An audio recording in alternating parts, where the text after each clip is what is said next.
mentioned your book. Well, I just wanted to show the viewers what it looks like in case they wanted to know more. And by the way, I do recommend it because there's something very interesting that you've written about, the Criminal Tribes Act. Can you explain it and how it created a category of people that were pretty much doomed from the day they were born?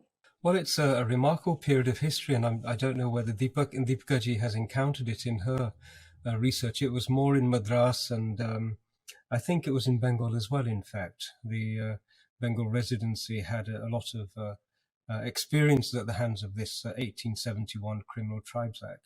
In a nutshell, the British wanted a law which empowered them to seize assets, to seize wealth, to apply taxation, and to imprison and deconstruct willy-nilly. There were tribes who were particularly a thorn in their sides, and those tribes who were proud tribes with long history, held positions of authority and commanded respect in the communities. They were resistant to the British attempts to conquer and divide and tax. One particular tribe comes to my mind, and they were responsible for the transport of goods. And so imagine the degree of trust that was given to this tribe. They would receive the goods from the merchants. They would protect the goods as they were transported across the country, deposit them with the people who are going to eventually sell them, collect the monies, and then return back to the original manufacturers and make the payments. So these were people who were held with a great degree of trust and in high regard. The British wanted to tax the movement of goods. They wanted to tax it at the point of manufacture and tax it at the point of sale, which meant that this particular industry, this group, were a very major problem for them.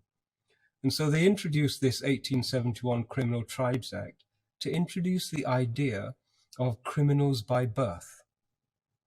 In the same way that they have been proliferating this notion that humanity are sinners by birth, they proliferated the idea that there are some tribes who are criminals by birth.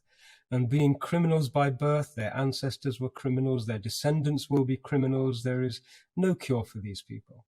That was the essence and the crux of this legislation. And it authorized them to seize assets and goods, but it also authorized them to create compounds outside of main urban areas and confine their movement to these compounds. These are concentration camps. And then should these people want to move from that concentration camp, they had to go to a designated British-appointed administrator and secure a pass to allow them to leave the concentration camps, go and do whatever they wanted to do, and then they'd have to show the pass. But one of the other particularly unpleasant aspects of being designated a criminal tribe was that you were not allowed to engage in the normal day-to-day trades that people would engage in. The only thing that they then had available to them, whereby they could sustain themselves, was the clearing of carcasses, the removal of dead bodies. And so they became the people who were producing the leather and doing the most unpleasant tasks. They created an underclass.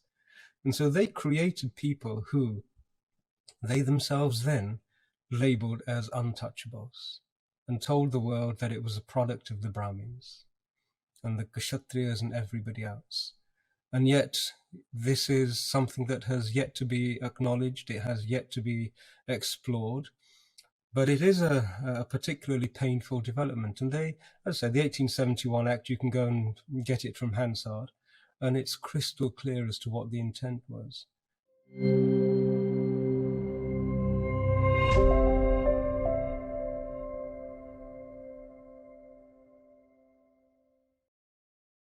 Please remember to subscribe to us and switch on the notifications for this channel.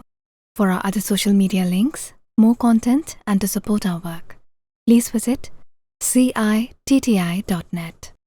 Dhanyavad. Namaskar.